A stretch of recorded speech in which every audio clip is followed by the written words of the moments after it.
भारत की लोक कथाओं की दुनिया में ना हर कहानी के पीछे एक गहरा राज छिपा होता है।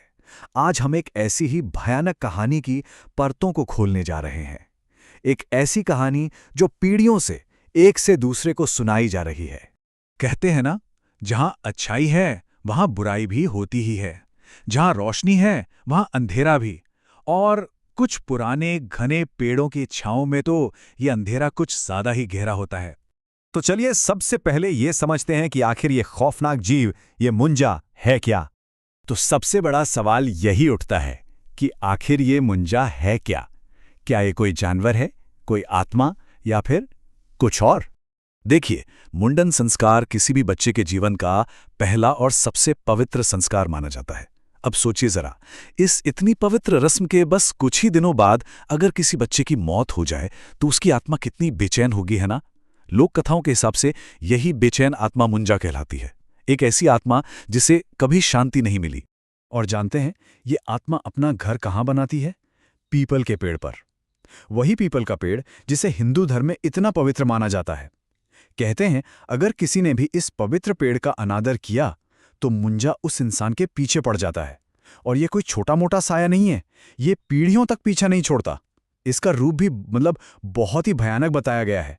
पेड़ के तने जैसी स्किन और चेहरा एक छोटे बच्चे का। तो अब हम ये तो समझ गए कि मुंजा क्या है। तो चलिए अब एक कहानी के जरिए देखते हैं कि जब कोई इंसान अनजाने में ही सही उसकी हदों को पार कर जाता है तो होता क्या है। ये कहानी है दो जिगरी दोस्तों की, अभिनव और जय। महाराष्ट्र के एक छोटे से शहर में समुद्र के किनारे पले बढ़े। सब कुछ ठीक था, लेकिन अभिनव का 18वां जन्मदिन, वो दिन उनकी जिंदगी का सबसे खौफनाक दिन बनने वाला था। अब देखिए कि कैसे एक छोटी सी भूल एक बड़ी तबाही की वजह बनती है। आधी रात का वक्त, जश्न मनाने के लिए दोनों दोस्त बीच पर पहुंच गए। वहीं पर उन्होंने पहली बार शराब भी चखी। फिर नशे की हालत में जय ने एक पीपल के पेड़ का अनादर किया, और तो और अभिनव ने मजाक मजाक में बोतल फेंकी जो सीधा पेड़ से जा टकराई। इसके ठीक बाद पेड़ से एक अजीब सी गुर्राहट की आवाज आई, पर उन्होंने उसे नजरअंदाज कर दिया। और फिर जय ने वो गलती कर दी जो उसे कभी नहीं करनी चाहिए थी। उसी टूटी बोतल के कांच से पेड़ पर ए खुरचते हुए जय ने कहा, अभिनव, अब ये दिन हमें हमेशा याद रहेगा। उसे क्या पता था कि उसके ये शब्द कितने भयानक तरीके से सच होने वाले थे। बस जैसे ही उसने ये शब्द कहे ना, वो पूरा का पूरा पीपल का पेड़ जोर जोर से हिलने लगा। और इससे पहले कि वो कुछ समझ पाते, एक बड़ी सी टहनी टूटकर सीधा जय के सिर पर आ गिरी। वो वहीं बेहोश हो गया।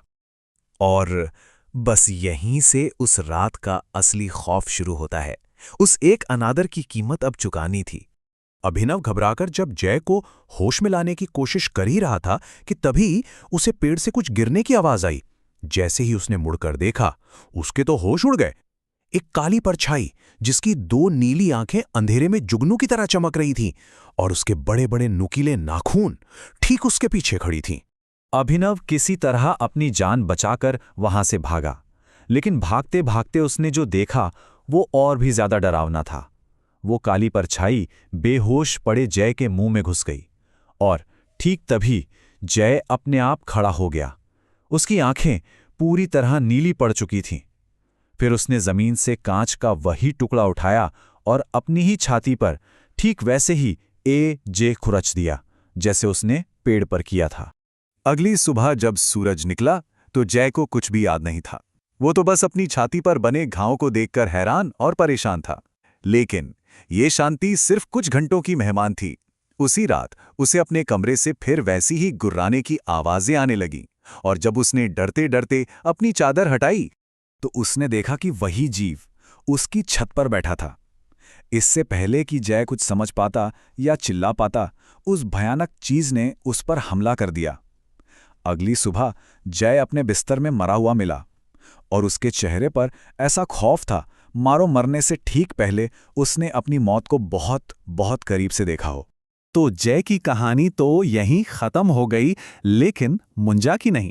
अब सवाल ये है कि इस सदियों पुरानी लोक कथा का आज के जमाने से क्या ताल्लुक है। अच्छा, अभिनव कैसे बचा? दरअसल घबराए हुए अभिनव ने अपने पिता को सारी बात बता दी, जो शहर के एक जाने माने पंडित थे। वो तुरंत समझ गए कि ये मुंजा का साया है। वो अभिनव को फौरन उसी पीपल के पेड़ के पास ले गए और घंटों तक पूजा पाठ करके उस आत्मा से माफी मांगी, और इसी वजह से अभिनव की जान बच गई। ये लोक कथा भले ही सदियों पुरानी हो, लेकिन साल 2024 में इसका खौफ एक बिल्कुल नए रूप में वापस आ रहा है। जी हाँ, मुंजा की यही दिल दहला देने वाली कहानी अब बड़े पर्दे पर आ रही है, और इसे कौन ला रहा है? मैडॉक फिल्म्स, जिन्होंने हमें स्त्री और भेड़िया जैसी जबरदस्त फिल्में दी हैं। ये फिल्म एक लड़का बिट्टू की कहानी है, जिसका सामना एक ऐसे मुंजा से होता है जो बदले की आग में जल रहा है। तो ये किंवदंती हमें एक बार फिर याद दिलाती है कि लोक कथाओं की दुनिया कितनी गहरी और रहस्यमयी है। मुंजा की कहानी तो चलो अब रोशनी में आ गई, लेकिन सोचने वाली बात यह है कि अंधेरे में, पेड़ों की छांव में ऐसी और कितनी ही कहानियां आज भी छुपी हुई हैं, जो बस हमारे एक गलत कदम का इंतजार कर रही हैं।